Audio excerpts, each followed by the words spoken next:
নমস্কার।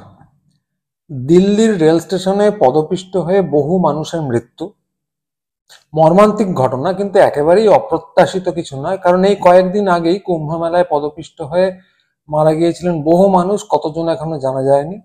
তারপর থেকে ইন্টারনেটে, সমাজ মাধ্যমে আমরা নানা ছবি দেখতে পাচ্ছি।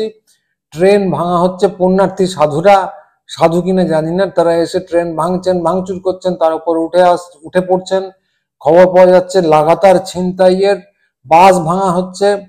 খবর পাওয়া গেল যে মধ্যপ্রদেশ থেকে উত্তরপ্রদেশ পর্যন্ত বীভৎস জ্যাম, গাড়ি নড়ছে না। সে নিয়ে কোনো ব্যবস্থা নেওয়া দূরস্থান। ভক্তরা ওখানে লাফালাফি করছেন। এটা এত বড় জ্যাম যে গিনেস বুকে নাম তোলা যায় কিনা। পৃথিবীতে অন্যান্য জায়গায় মানুষ ভালো ভালো জিনিস করে গিনেস বুকে নাম তোলার চেষ্টা করে, কিন্তু গোবলের ব্যাপারই আলাদা, সেখানে জ্যামের জন্য নাম তোলার চেষ্টা করা হয়। এটা নতুন কিছু নয়, আমরা আগেও দেখেছি যে পৃথিবীতে অনেক লম্বা লম্বা বিল্ডিং তৈরি হয় নানা জায়গায়, কিন্তু একমাত্র গোবল হয় সেখানে বিল্ডিং তৈরি হয় না, বিল্ডিং ভাঙা হয়। বিল্ডিং দেখলেই তার নিচে লিঙ্গ পাওয়া যায়।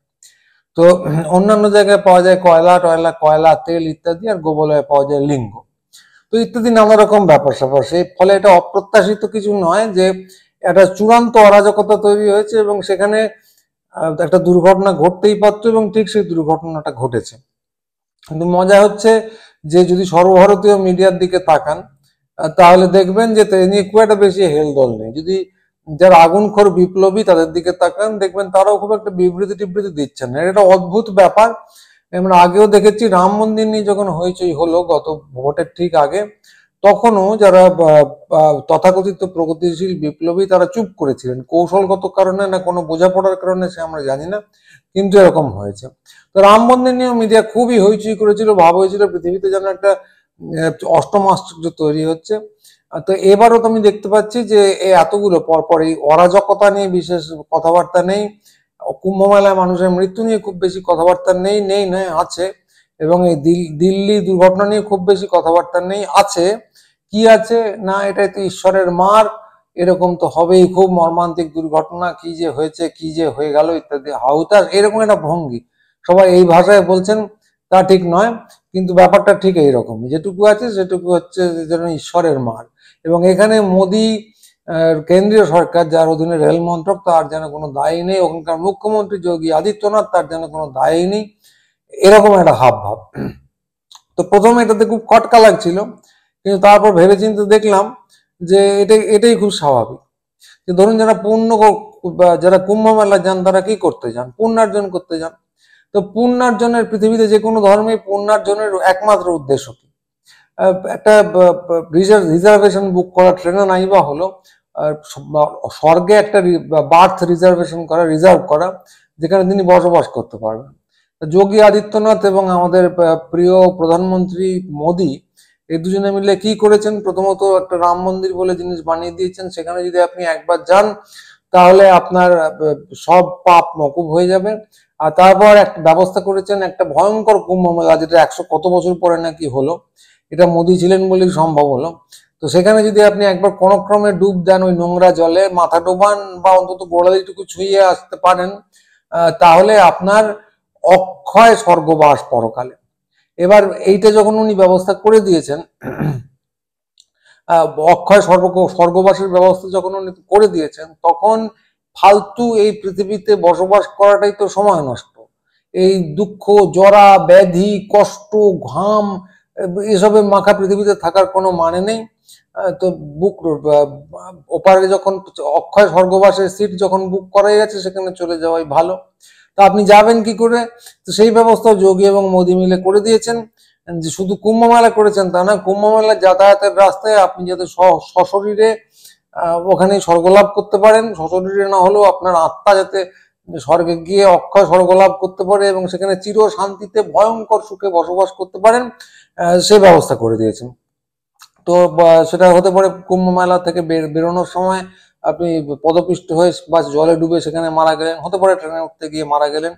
তো কিন্তু কথাটা হচ্ছে যেটা তো মানুষের ভালোর জন্য, কারণ আপনি যদি অক্ষয় স্বর্গবাসী করতে চান তাহলে আর খামোখা পৃথিবীতে থাকবেন। কারণ আপনার জন্য যদি 5 স্টার হোটেল বুক করা থাকে এক জায়গায়, তাহলে তো পৃথিবীতে থাকার কোনো মানে নেই, পৃথিবীর নামক ঝুপড়িতে। রামপ্রসাদ তো এই নিয়ে গান লিখেছিলেন, কোন অপরাধে দীর্ঘমেয়াদে সংসার গারদে থাকিব, তো এই গারদে থাকার কোনো মানে নেই। ফলে আপনার অক্ষয় স্বর্গবাস করার ব্যবস্থাটাও মোদিজি করে দিয়েছেন। হ্যাঁ, তো একটা কথা এখানে আছে যে মোদিজির এই আপ্রাণ চেষ্টা সত্ত্বেও মোদিজিকে একা কৃতিত্ব দিলে হবে না, যোগীজিকেও দিতে হবে। তো এদের এই আপ্রাণ প্রচেষ্টা সত্ত্বেও পৃথিবীর সবার জন্য স্বর্গলাভ করা খুব মুশকিল। সবাই তো আর এরকম শর্টকাটে স্বর্গে চলে যেতে পারেন না, কিছু পাপি তাপিও থাকবে। যেমন ধরুন কি কি পাপি তাপি আছে, ইলন মাস্ক আছেন, তারপর আমাদের দুই আছেন, আদানি আম্বানি। তো উনি যে তাদের কথাও ভেবেছেন আমাদের মোদিজি। তো আপনি যদি আদানির কথা মনে রাখেন, মোদিজি কদিন আগে আমেরিকা গিয়েছিলেন, সেখানে একটা ব্যবস্থা পাকা করে এসেছেন যেন তার বিরুদ্ধে কোনো ব্যবস্থা নেওয়া হয়। তো এদের কোথাও তো ভাবতে হবে, উনি ওখানেই বলে এসেছেন যে যত দুষ্ট লোকই হোক সবাই আমার ভাই, আদানির প্রসঙ্গেই বলেছেন। তো এদের কোথাও ভাবতে হবে। কথাটা হচ্ছে যে ইলন মাস্ক, আদানি আম্বানি এই ব্যাটারে এত পাপ করেছে যে এদের তো পরকালে অক্ষয় স্বর্গবাস হওয়া সম্ভব নয়। তাই মোদিজি এদের জন্য ব্যবস্থা করছেন, এরা যাতে ইহকালেই কিছু করে কমে খেতে পারে। তো কথাটা খুব পরিষ্কার, আপনার জন্য পরকালের ব্যবস্থা আছে, আপনি ইহকাল নিয়ে মাথা ঘামাবেন না। আর যাদের পরকালে কোনো গতি নেই তাদের জন্য সমস্ত ইহকালে সুখ শান্তির ব্যবস্থা। তো যেখানে যা সম্পত্তি পাচ্ছেন মোদি সাহেব বা আমাদের প্রধানমন্ত্রী, তা এই আদানি আম্বানি ইলন মাস্ক এদের পিছনে ঢেলে দিচ্ছেন। তারা এখানে আরাম করে বসবাস করছে, এখানে লম্বা লম্বা বিল্ডিং বানাচ্ছে, জেট বানাচ্ছে, তারপর শাহজাহানের শিরস্ত্রাণ, তারপর শাহজাহান নূরজাহানের গয়না এসব পরে ঘুরে বেড়াচ্ছে, পড়ার কোনো দরকার নেই তবুও ঘুরে বেড়াচ্ছে, অতিরিক্ত পয়সা হয়ে গেলে যা হয়। তো এইসব করে ঘুরে বেড়াচ্ছে, তো এগুলো দরকার, কিন্তু আপনার এগুলো দরকার নেই, কারণ আপনার পার্থিব সুখের একেবারেই দরকার নেই। কারণ আপনার জন্য মোদিজি বুক করে দিয়েছেন হচ্ছে অক্ষয় স্বর্গবাসের ব্যবস্থা। কাজে আপনি এই যে ছেলে মেয়েদের পড়াশোনার জিনিসের দাম বেড়ে যাচ্ছে, কি করে সংসার চালাবেন, স্বাস্থ্য কি করে, স্বাস্থ্য পরিষেবা খুব খারাপ হয়ে যাচ্ছে, ইনইকুয়ালিটি, একদল লোকের প্রচুর পয়সা, আপনার হাতে পয়সা খুব কম, এইসব নিয়ে, এইসব ফালতু জিনিস নিয়ে মাথা ঘামাচ্ছেন। এগুলোর কোনো মানে নেই, এগুলো নিয়ে আদৌ মাথা ঘামাবেন না। কারণ মোদিজি ব্যবস্থা করে দিয়েছেন, আগেই বললাম আপনার জন্য অক্ষয় স্বর্গবাসে, সেখানে চির শান্তি, বিভৎস সুখ, প্রচন্ড সুখ। আপনি ওখানে গিয়ে শান্তিতে বসবাস করতে পারবেন। এই জায়গাটা আপনি আদানি এদের হাতে ছেড়ে দিয়ে যান। মোদিজি ব্যবস্থা এরকমই, মোদিজি সুশাসন, মোদিজির রামরাজ্য এরকমই।